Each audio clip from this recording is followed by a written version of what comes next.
Okay, now let's talk about types of project risks. So the first one is scope risk, which is the most common one. This type of risk refers to risks that involve expanding requirements.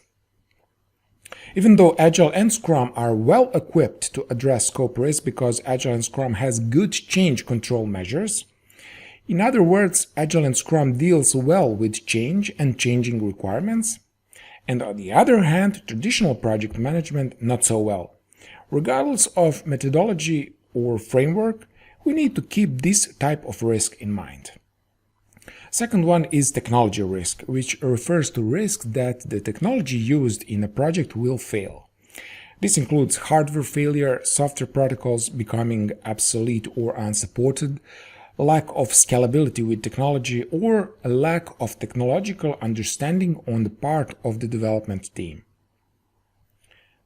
Another one is customer and stakeholder risk, which refers to risk that customer and stakeholders can bring to the project.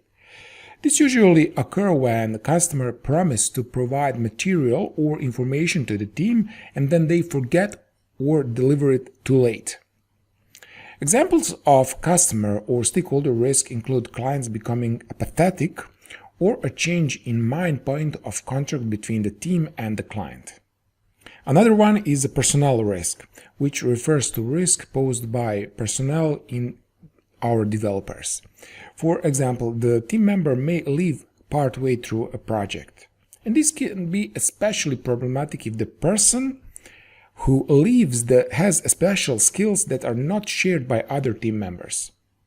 And personnel risk could also refer to a lack of needed skills, the conflict between the team members, or communication issues such as groupthink, and we will talk about that later.